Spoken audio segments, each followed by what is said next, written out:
Hi Mike and Kirkland, it's Kaz here at Audi. I just wanted to go over the 3-zone climate, which if you did have the optional heated rear seat, how that might look for you, and also just touch on the top view camera. So yes, you've got the 3-zone climate. Right now we've got everything synced up, but what's neat is when you go over here, you touch on the different buttons, they sort of highlight. So if I go over to my sync and I go to set rear, now you'll notice on our control knobs, we've got the rear. So it doesn't matter what side I actually interact with, whether it's the driver or the passenger, either one can make the adjustment and you're adjusting the rear temperature control. Also too, if we do have the optional heated rear seat, we do have that option of turning that on here. So you can kind of preheat things when you're maybe going to pick someone up, if someone else is going to be hopping in the back, you can warm up those seats for them.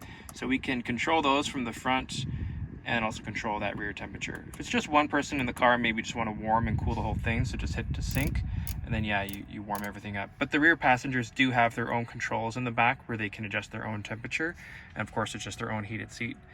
Then let's move on to the top view camera. So regardless of whether the vehicle has this or not, this will bring up your parking sensors.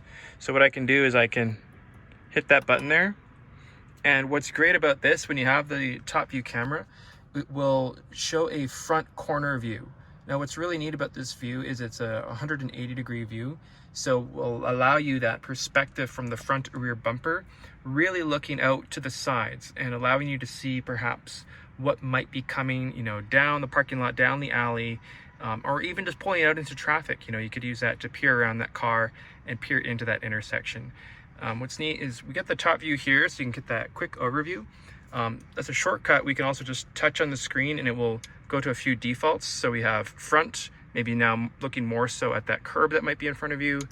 We could look back, and then we can look at front tires and rear tires. Doesn't matter what side we touch on, it'll be front or rear tires.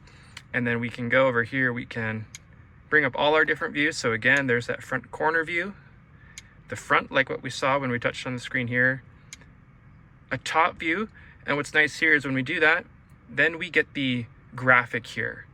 This you can also choose from as well. So let's say you're driving home and you're about to park, and now all your cameras are covered in snow and dirt. We could go in here and we could choose the graphics. So now, even though you might not be able to see via your cameras, you still have your sensors that you can use to gauge what proximity you might have to something around you. We'll go back to our camera here. We'll just continue on the different views. So we saw rear, then there's rear corner, and then again front tires and rear tires. So lots of nice views to choose from. Gives you a lot of confidence, in the parking lot. Perhaps you forgot if you were beside a curb, now you can have that quick view, see what's going on around you, look for carts, look for people, look for kids. Kids leave their toys around. Yeah, all good uses for the top view camera. And just wanted to show you what that would look like and how that could be useful for you if that's something you want to go with. As always, do let me know if there's further questions, anything else I can help out with down the road. Happy to help you guys out, and I hope you guys are doing well. We'll chat again. Bye.